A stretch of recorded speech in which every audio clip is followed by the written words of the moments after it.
Most companies are not designed with agility and scalability in mind. And so I think if you're just starting out, this is a great subject to consider. Conversely, if you've been in the game 20 years or more or somewhere in between, then it's also now is never too late. You really should start thinking about it, because odds on is you're actually going to be more frustrated, because anyone that's been going 10, 15, 20, 30 years is probably going to be banging his head against the wall going, I can't believe I haven't cracked this nut yet. How old are you going to be before you start to experience life like you want it?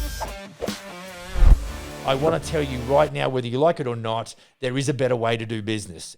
Hi everyone, welcome to the Business for Builders podcast.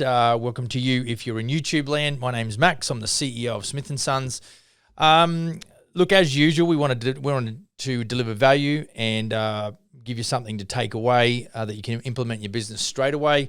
I'm assuming for the most part that we're chatting with General Contractors, but I think this will be, what I've got today will actually be applicable no matter what business you're in, whether you're a contractor or otherwise. Don't forget, like and subscribe. If you know someone who likes the info, be sure to share it.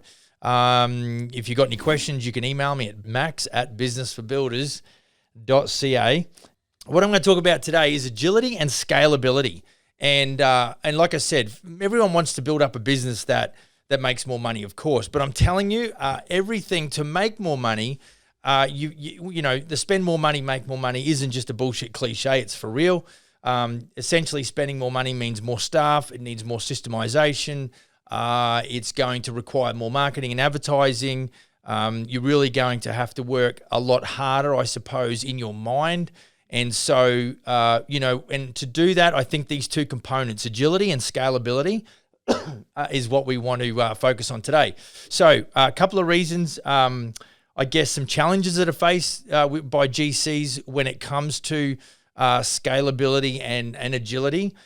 They might struggle. There might be a lot of confusion in the ranks, both sort of personally and amongst, you know, the group of the team that you currently have. You might struggle with a lack of prioritization. So, you know, you might be doing certain things at the wrong time, and you've got that sort of arse backwards, and you're not really focusing on what's going on, and you're not really establishing a triage. In other words, we've got to, you know, tackle the things that need to happen ASAP. You might have a lack of resources. That might be human resources. That could be capital. You might suffer from the ability to make good decisions or quick decisions, competent decisions. So there's a little bit of a confidence where you might lack in that department. There might be a lack of collaboration. I know in this office, you know, between myself as the CEO, the creative department, financial department, lead management, and franchise sales, there's a lot of overlap between the different departments. And so, you know, we're all working on the common goal. And so it does take a lot of collaboration. So if you're in a business with several folks, then you know, it might be through lack of collaboration that really is stunting your growth. Something to think about anyway. And your ability to be what I call a preferred employer. So you might have excessive, what we call turnover. And, you know, where you're getting good people on for a short amount of time, and for whatever reason, they don't work out. You know, so that's always something that can be a pain point, which is going to really inhibit the scalability and the agility process. And really, bottom line is most companies are not designed with agility and scalability in mind. And so I think if you're just starting out, this is a great subject to consider.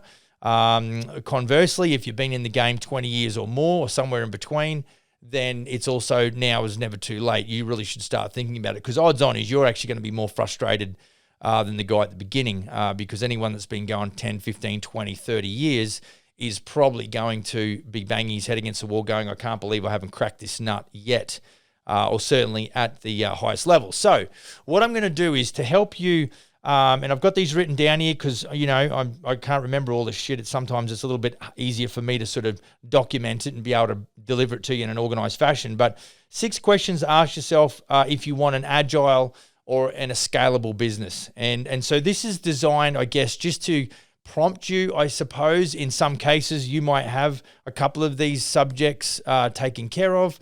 You might be relatively, you know, coherent or competent as it relates to some of these questions. And in some cases, you might not have a blue clue, which means, you know, they're the ones you probably want to pay attention to to start with. So what we're trying to do is doing a little bit of an analysis perhaps, or you're going to do a self-diagnosis on the state of your business. And hopefully this does expand your paradigm to the point where you can actually make improvements both immediately and short term, but also as you move forward, you're being ready to correct any of those behaviors or patterns or things that don't produce a result or are limiting. And so here we go. So you've got to start with a strategy. So how is it that you and your team are going to climb the mountain? I often talk about Smith & Sons as being a base camp. Smith & Sons will not climb to the top of the mountain with you, but it definitely is a bit of a backup plan. So you've got to create or figure out where and who is your backup plan or who is going to be your resource to pull from. And, it's hard to climb the mountain without that sort of resource. And so a coach and consultant minimum would be what I'd recommend. And the other alternative is obviously what we do here at Smith & Sons for our general contractors. It's very much a support network. And so it's super important. But within your business, it's great to have that infrastructure or that resource around you. But really what we're talking about today is, how is it that you are going to, move to the top of the mountain? And so I often talk about reverse engineering. So you need to look at your 1-year goals, your 2-year goals, your 5-year goals, your 10-year goals. I've said it before, we underestimate or we overestimate what we can achieve in 12 months. And we underestimate what we can achieve in 10 years. So there's an element of patience around that as well. So really the strategy has got to come down to it. And I think part of that strategy might be, and I don't want to go into the next one here is capabilities. I don't want to sort of, steal that thunder, but the strategy has you've got to work out, are you commercial? Are you a commercial specialist? Are you a residential specialist? Are you a renovation specialist or are you a new home? Are you a framing crew? How are you going to get to the end result in that type of business model? So essentially it's like you want to put the right race car on the right circuit, but you've got to have the skills to actually drive the car as well. So number 2, capabilities. What are you doing that sets you apart from the competition? I often talk about, you can't be just another tree in the forest. What is it that we do better? And that's what that's what's really driven Smith & Sons, I guess, from its, when we opened for business and we were in the marketplace about 4 years ago. What are we going to do that's different? And so, for us, a couple of those standout features was we're going to do fixed price contracts. We are not going to do cost plus. We are going to ensure that we deliver top shelf or white glove service, that we are going to be a boutique renovation or remodeler, and that we will ensure that we have the stories of happy clients on our website for other clients to check it out. So there's definitely a few tactical differences between what we do as a building company and what others might do. And some others might say, well, Max, we do a fixed price contract as well. Well, is it fully fixed or is it just kind of fixed until such time as it becomes too difficult and then you revert back to cost plus? I don't know what the case is, but for us, the answer is no. I was just talking to our newest operator in Victoria, and we were chatting a little bit about what the next, he's got an inquiry there for $300,000, and he was just talking about the next steps. And of course, he's been through training, but it's such a big dump of information. Really, it takes a little bit of repetitiveness, going through the motion, ongoing coaching in that first 90 to 120 days to really develop the technique that you're comfortable with. And yet the dominant thing is that he knows what sets us apart. It's just a matter of coordinating and orchestrating that information and processes to ensure that he gets the desired outcome. So he talked a lot about, fixed price contracts and, quantity takeoff service fees and things like that. And so that is what sets us apart. He said to me, well, this client had a set of plans and that he'd already got a quote. And the first thing I said to Jace was, well, was it a quote, or was it a kind of estimate disguised as a quote? Did it have a list of specifications and inclusions that had been selected by the client, or was it a bunch of allowances? And so, essentially that's what we would do if we were going into a project with a client against another builder. If they haven't got a legitimate fixed price system like we do, then you're not comparing apples to apples. So you've really got to work out your capabilities and what you're doing different and what you can do better. I don't think we've got to reinvent the wheel as such. I think what I say a lot of the time is that we re-engineer the customer and the client experience. So if you're looking at ways of, what is it that we do better? What are my capabilities? then certainly looking at how you present value to your clients would be a great place to start. Okay, number 3. So number 1 was strategy. Number 2 was capabilities. Number 3 is structure. Basically, I want to know a couple of things. How is your business set up, and who does what, and specifically what's your role? I would say from personal experience, when I first come into this office 4 years ago, it was kind of like I was the only guy in the office, and now we're out of office space, so I've got to look for a second location. So what's happened is the business has slowly morphed into an organization that requires more than just one person, doing it. And that's just what growth does. So the more franchised operators we put in the business, the more specific marketing I had to have, the more financial administration demands there was, the more front-end lead management came about. And because I was overseeing all these departments, I needed someone to jump into franchise sales. So, I think you walk a mile, see a mile. But on the fly, you can sit here today and go, well, I think this is what's going to happen, and this is what I'm going to need. And I just had one of my cabinet makers in here actually just chatting, and he's saying, yeah, I need about another 4 people. I need someone to do sales, and I need someone, in the shop doing edge banding, and I need someone doing installation and all that sort of stuff. And so he's got a bit of an idea as what human resource that he needs. But generally speaking, you will have to. You can do it 2 ways. You can either go and get a bunch of work and then recruit to service the work, or you go and take on the overhead and then build the business around the existing overhead. For me, I've kind of built the work, and then it's almost out of a point of necessity that I've had to then actually figure out what my structure is going to be, or today, because it always changes as the business evolves and grows, it changes.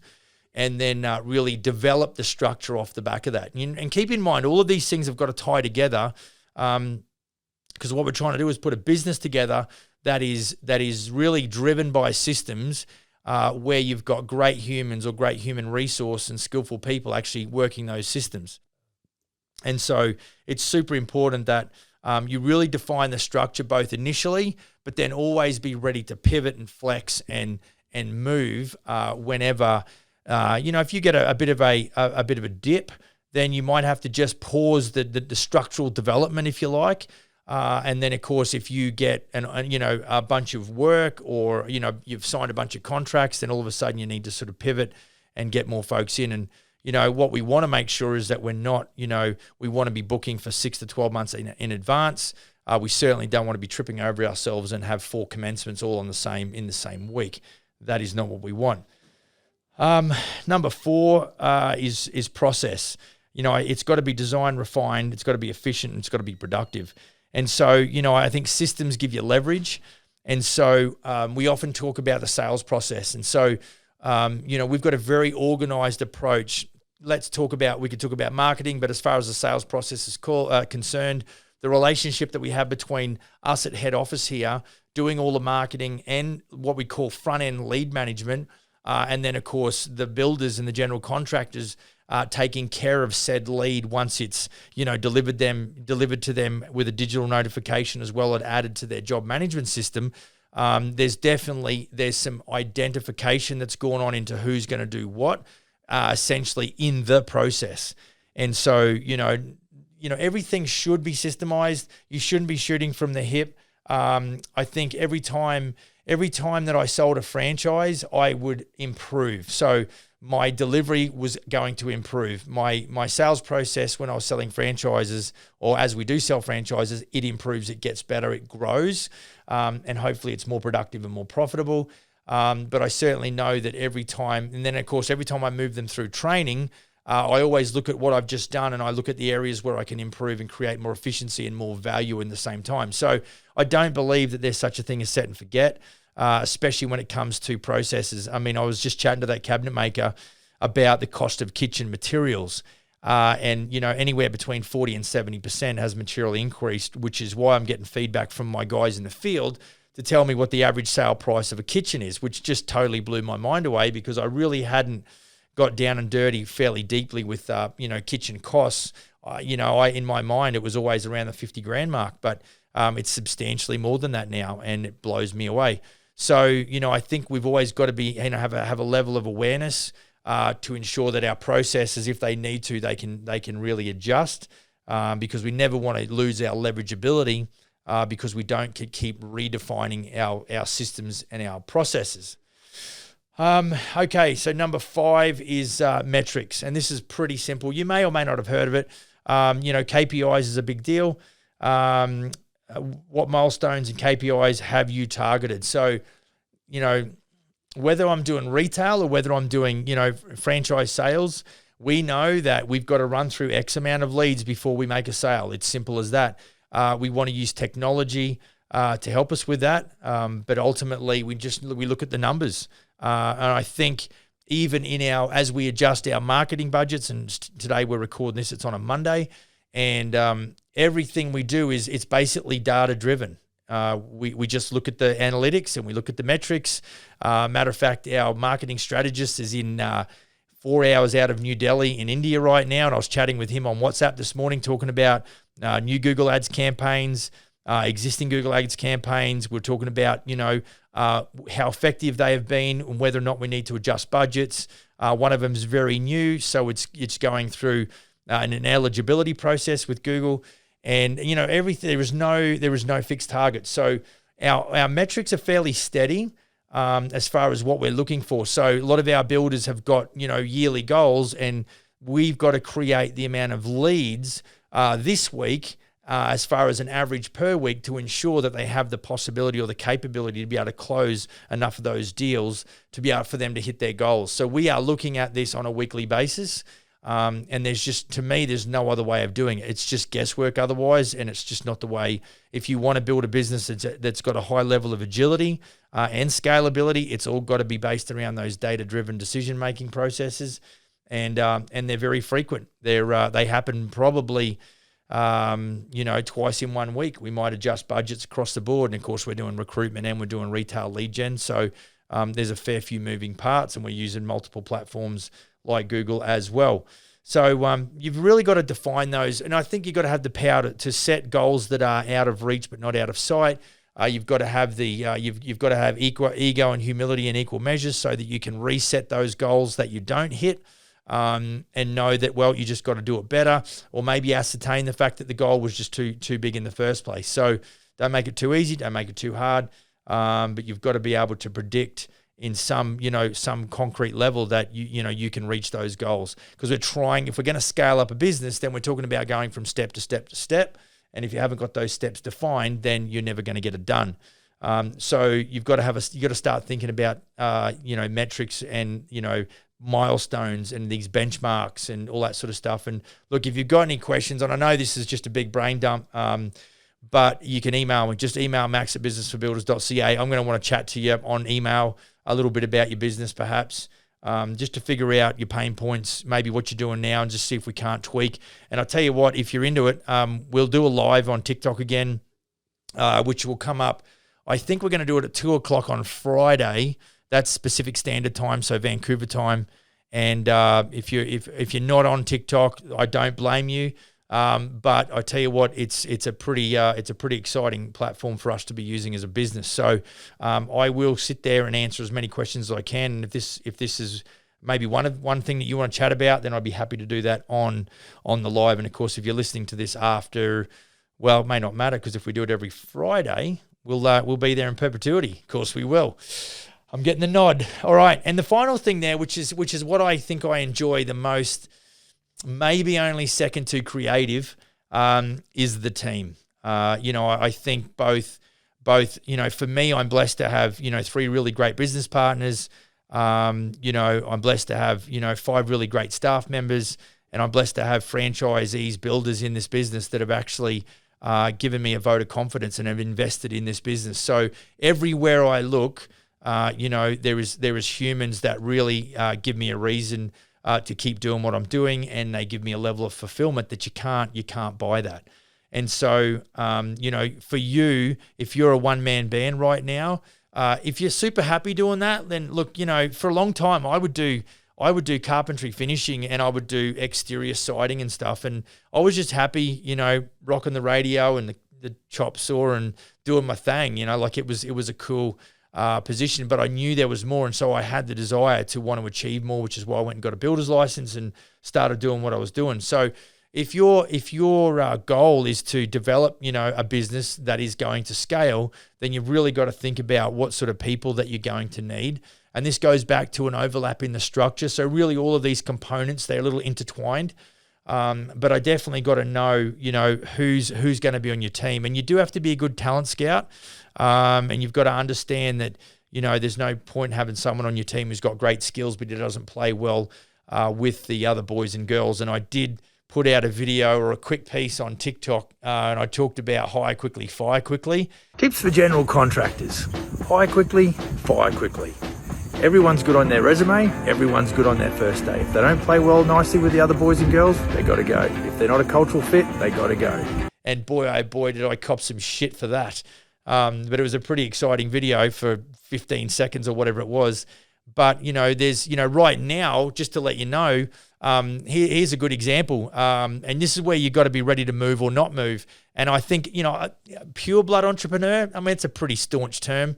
But it may be appropriate for me. I don't know. But I had a call come into the office there about a week and a half ago, or maybe a week ago. And, a lot of the handyman stuff we don't do with our franchises are not interested in doing handyman stuff. And we had a guy that we would recommend. And he ran the office last Monday and said, can you stop sending me inquiries? And so when I heard that, I'm like, well, that's too bad, because he's just got himself some competition, because right now I'm rolling out a maintenance and repair division for Smith & Sons Remodeling Experts. And so, that's really, I think you've got to think about, some of these moves that you make. And, for me now, I'm in a position where I may get on the tools just for the camera, and we might go out and do some, handyman stuff, and I'm kind of pretty excited about that. But ultimately, I need to get another team member to do this. I'm going to probably need another premises, because we're in an office here. So, really there's nowhere to park trucks. There's nowhere to store a little bit of material. And so, I get excited by that because it's another challenge. And so, it's for me, I put it out there, within the last couple of days, an advertisement for some labor. So I'm doing exactly what I'm talking about here. And you just got to make sure. So here's a point. You got to make sure you got the right people in the right roles. I was thinking about this podcast just before, and I'm thinking, I wonder what would happen if I took my creative director out and I put her in finance, and then I took my finance person and put her in sales, and I took my salesperson and I stuck her in creative. It's like you would just totally disrupt the equilibrium. It would be the funniest thing. I might actually come in on Monday morning actually one time and just go, right, today we're going to have a little bit of a change. But this is what I'm saying. If you don't listen, or you're not really acutely aware of what people's talents and their gifts and their passions are, and you place them in the wrong spot, you're really going to, that person is not going to stick around. So you've got to be obviously a really good talent scout in that regard. Ask the right questions, and for crying out loud, use a bunch of empathy. I don't know if you understand what the word empathy means, but essentially it's like find out what's important to them, make it important to you, and see if there's some sort of fit. But you've got to have that. You've also got to have the ability to train and develop. And I think, what have I got down there? I think training and development is super important. I see this with franchise general contractors, and you've got guys that have been around the game for such a long time, and yet there's no systems and processes. And so even though I bring these guys that are courageous and ready to get on board and want to build a business, there's that coaching element straight away where there's not just initial training, but there's ongoing training, because I spend 4 days just blah, blah, blah, blah, blah. And, they walk out with just such an overdose of information. And then once we get them in the field, now I've got to walk close with them for 90 to 120 days while I develop technique. First technique, then speed. And so what we're trying to do, and I've talked about this before, I play in a cover band. And so there's a lot of things I do on that guitar that are very, what you would call second nature, like the muscle memory's there. So I don't have to think about it. It just happens. And I've trained my mind to communicate with my fingers, and, we go and play a few good tunes and make a few people happy. And so that's the same in the building sector. You've got to be able to train and develop your people. You've got to be patient. You can't recruit someone and just go, well, if you've got a problem, Google it. It's such bullshit leadership. If that's what you're doing to your people, you've got some personal leadership issues that you got to deal with. You've got to make sure that people don't just get trained once. We've got to be making sure that, and I've got a list of things. Part of the retainment side of things is, you've got to firstly attract, And then you've got to position people. Then you've got to equip people. You've got to inspire people. You've got to reward people. And of course, the goal is to retain people. You don't want to get someone on for 5 minutes, train them, invest all of that time and money, and then they get a better offer, or they don't feel like this position's for them or whatever.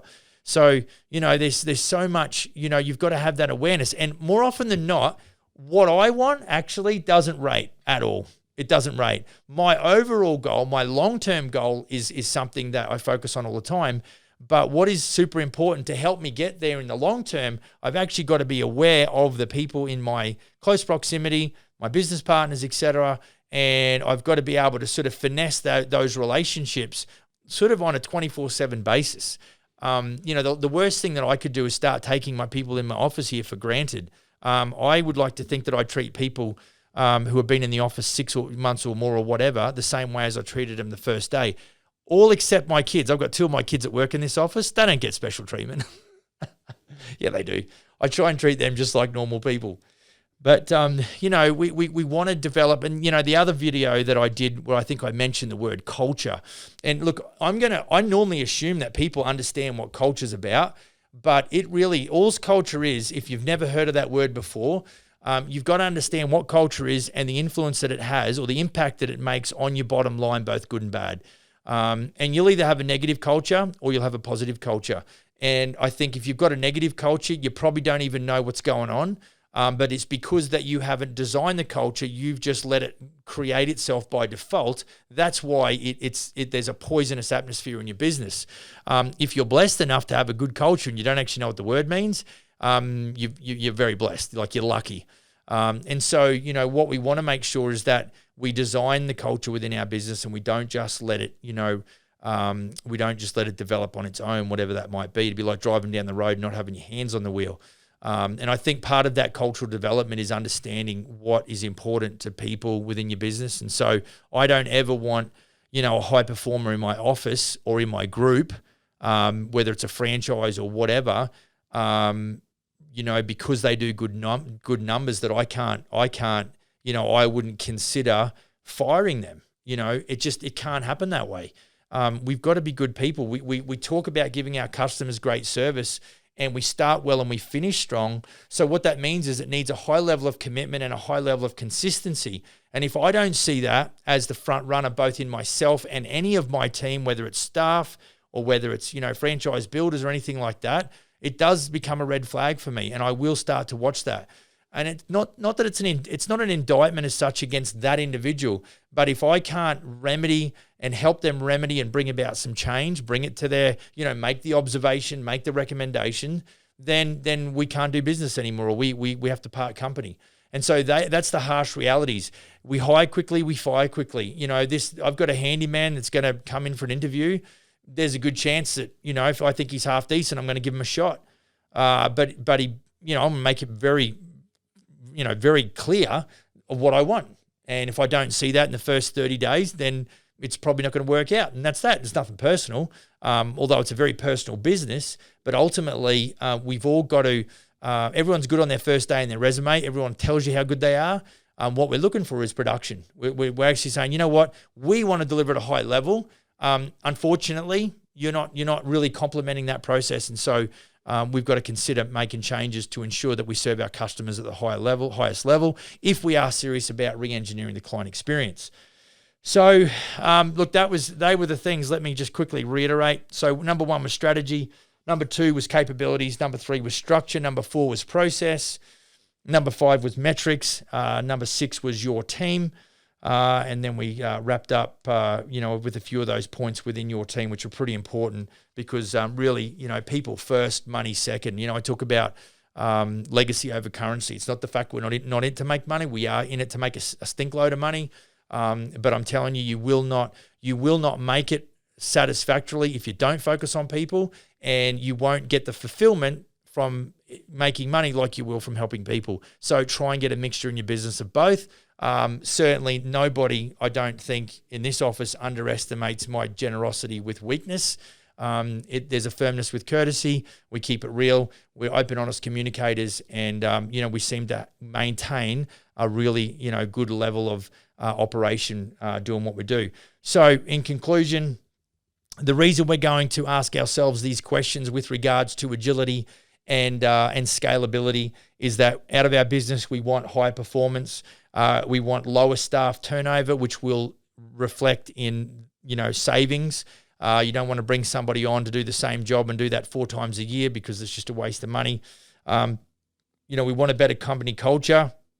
So if you're going to be agile and you're going to have good scalability, you really got to understand, the power of good culture and the fact that, people come into this office and they go, I really love the atmosphere and we have fun in this office and it's a really good place. And I think you want people to come to your place of business, whether it's on site or at an office, and really enjoy that part of their life. And I think if you get all of that right, there's a level of sustained growth. That's what we want as business owners. You don't really want to go vertical with growth because I don't believe you as the operator can keep up with that. There's so much growing for us to do. And so what we want is a sustainable growth. So we don't want to, where are we talking about, where we outmarket ourselves. One of our newest guys, really we've only been delivering leads to him for the last 2 weeks. And in 8 days, we've delivered about $1 million worth of inquiry. And there's another one. And so, we're very conscious that we want a sustained type of growth. And if you're overloaded, your ability to be agile is reduced. And scalability, it's kind of, depending on how big leg muscles you've got, you'll be able to climb a steep mountain perhaps, but for the most part, to be sustainable, the level of grade, you want it to be a fairly low degree because that will make it easier to go the distance. And the last thing that I need you to understand, and this is probably by far the biggest, because if you get this part of it right, it will really help you bind the rest of this information together. And that is personal leadership, my friend. The speed of the leader determines the speed of the pack. The fish rots from the head back. You're going to have good people in your business, and if you're a dickhead, they will know, and they will pretend as long as they can, and then they'll leave. But I need you to understand that you've got to have ego and humility in equal measures. If you do not, you are the only person that's going to think you're going all right. But everybody in your office and in your close surrounding and your close sphere of influence is going to know that you're a bullshit artist. And they're going to disrespect you. And don't dare say to them that they have to respect you because they don't have to do shit. You're gonna earn that. And you're going to earn that by your work ethic. And if you don't want to do that and you want to negotiate that, you will fail and you will fail again and you will fail again. It just won't work out for you. So personal leadership by far is the prerequisite to agility and scalability in the business. I'm sorry to finish on such a harsh note, but if you're not reading books and if you're not watching inspirational stuff and if you're not paying attention to certain aspects within your business and your attitude, here's what I'd recommend too. If you're going to go and read all that book, read it for yourself. Don't read it to tell anybody else. None of my staff know what books I'm reading right now. It's got nothing to do with them. It's got to do with me, my development, my growth. What I do in the way of online training with a major corporate leadership company, based out of the States, has got nothing to do with anyone else. That's my journey. That's my development, because I know that the speed of the leader determines the speed of the pack. So I don't want, any of my team, whether it's my corporate staff or whether it's my franchised operators, to be, hitting my rear bumper going, come on, Max, hurry up, we're waiting, da-da-da-da, and they're twiddling their thumbs. I don't want that. And so for me to ensure that I've got something to give, even here on this podcast, I've got to be tapping into different resources to enable my own growth because there's so much that I don't know. It's like you walk a mile, you see a mile, but it's like every mile I go, I realize how much more that I don't know. And so I got a healthy ego. I love what I'm doing here. I'm proud of what we've put together. But there's ego and humility in equal measures. That's something personally that you need to be aware of. If you're not aware that your ego is out of control and your humility is non-existent, people will just put up with you if you're cutting them a paycheck. You stop doing that and they will tap out. They're not committed to you or your brand or your business or your mandate. You're kidding yourself. So just be real careful. Personal leadership. Look at yourself in the mirror and ask yourself, am I being the person that I would like to work for? That's what I ask myself every time I'm having a shave. So on that note, if there's anything that I can do for you, if there's any questions you've got, Max at Business for Builders, anything that I can do to help you build a kick-ass business, I am all ears. See you on the next episode. Cheers.